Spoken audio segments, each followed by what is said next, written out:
North said firmly, sitting down on the edge of the bed.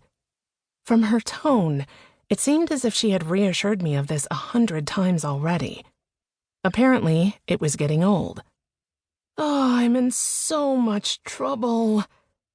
I dropped my head into my hands, trying to hold back a flood of hot tears as I considered the life I had just thrown away. It had been a great job. I was comfortable with the people I worked with. Apparently, too comfortable. Don't worry, North said, my hands suddenly in hers. I won't fire you. I looked up, my shimmering eyes peering into her face. I'd never noticed how kind it was before. I had always been so focused on her beauty and her ferocity.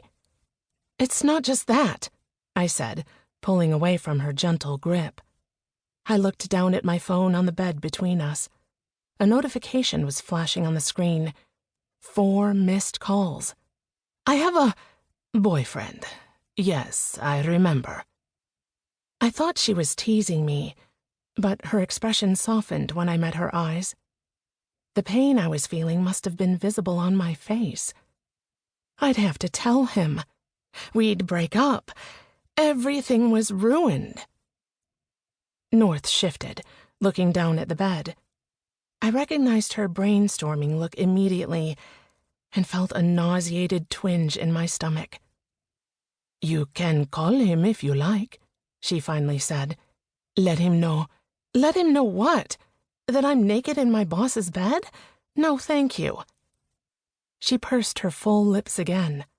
I had the feeling that if I kept talking, they might disappear completely. That you're all right. All right is a bit of an exaggeration. I didn't like the pitch of my voice, so I was sure North didn't either. I was usually so conscientious about the way I spoke to her. She could destroy my career with a word, but somehow I was beyond caring. I'm not all right, North. I might never be all right again. You're being melodramatic, Aria, North said, her cool demeanor as composed as ever. I cringed at the sound of my first name coming from her lips, recalling how she had said it last in a low moan as she climaxed around my hand. I groaned in discomfort as another flash of heat made its way unwelcomely through my body. Call me Finch, I grumbled, desperate for some sense of familiarity as my eyes searched the ground for my clothes.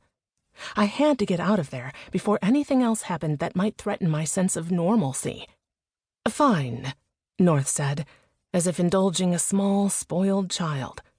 The tone annoyed me, but when I looked at her, I could tell that I'd hurt her feelings.